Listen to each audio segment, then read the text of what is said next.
The Baroque-era style was defined by a sense of drama, heightened realism, and illusions of motion. Classical elements were used without classical restraint, and emotionalism was enhanced by contrasts of light and shadow. The church in Rome was the center of the Baroque art world. The Romantic era was defined more by attitude than style. Originality was valued as well as the emotions and feelings of individuals. Romantics were fond of the exotic world of the Orient, dream worlds, and the strange and marvelous. They appreciated beauty of nature and often saw the extraordinary in the ordinary. This romantic view of the world was characterized by a general sense of inexactitude. The Raft of Medusa by Theodore Géricault is known as one of the most iconic masterpieces of the French Romanticism era. It is the stark realism and visceral connection to the horror of constant death, madness, cannibalism, and hopelessness that connect the work to the larger romantic sensibility.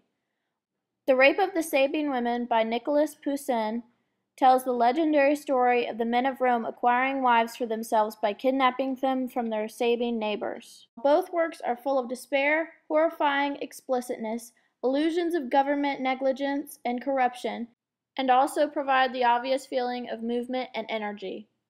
Rembrandt van Rijn, originally titled The Company of Frans Bannenkirk and Willem van Ruytenburch, was painted in 1642.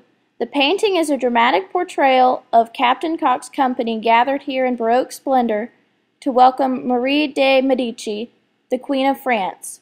Captain Cock and his lieutenant look as if they had already begun to move forward when the rest of the company is poised to fall in behind them. The contrast of light and shade manipulated here by Rembrandt to create an atmosphere that was both dreamlike and dramatic heightens this sense of movement. By contrast, Liberty Leading the People, painted by Eugène Delacroix in 1830, is a romanticized representation of the French Revolution of 1830. The main focus is on liberty, an ideal that is depicted here as a bare-breasted, bare-footed goddess-type figure and the symbolic leader of both the working and bourgeois classes. Baroque architecture was often based on the use of ovals and circles, which were thought to heighten emotion and sensuality. St. Peter's Basilica was a perfect example of Baroque architecture. It is known as one of the largest churches in the world and regarded as one of the holiest Catholic sites.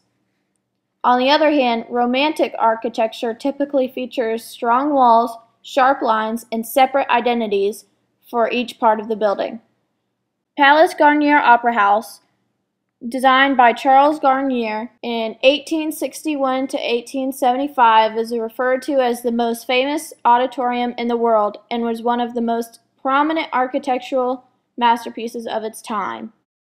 The Hall of Mirrors in the Palace of Versailles, designed in 1680 and completed in 1684, was the work of Jules Hardouin Mansart and Charles Lebrun. The hall is a long arched gallery, with its principal features being the 17 mirrored arches that reflect 17 arched windows running the length of the hall. Each arch is set upon marble pilasters and topped by gilded bronze capitals embellished with fleur-de-lis and Gallic cockerels. The arched ceiling panels were painted by Charles Lebrun, with scenes depicting the reign of the Sun King, Louis XIV. The ceiling is also lined with crystal chandeliers. The Hall of Mirrors is typically Baroque on its use of a variety of materials to achieve a sense of opulence and grandeur. The Crystal Palace, in contrast, was designed by John Paxton and built in 1851 for the Great Exhibition in London. It was an original design based on the idea of a glass-framed greenhouse and was constructed entirely of glass laid over a cast-iron prefabricated modular framework. Although also a long arched gallery, it was much simpler in design than the Hall of Mirrors. Additionally, the glass ceiling and walls solved the problem of lighting such a large space. The Baroque saw significant changes in the art of sculpture, and Bernini was a very large part of it. Renaissance sculpture had been strictly frontal, dictating the spectator to view it from one side and one side only. Bernini's David, finished in 1624, is a life-size, three-dimensional work that needs space around it and allows the viewer to walk around it, giving them the ability to see every viewpoint. From the Romantic era, the Statue of Liberty was born.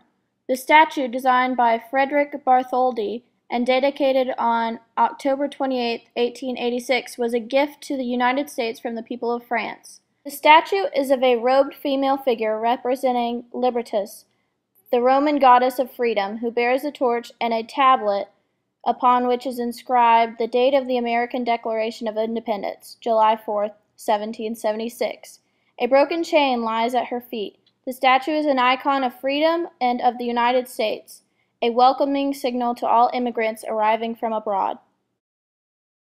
The Ecstasy of St. Teresa, created in 1645 to 1652 by Gian Lorenzo Bernini, was designed for the Cornaro Chapel of Santa Maria della Vittoria in Rome.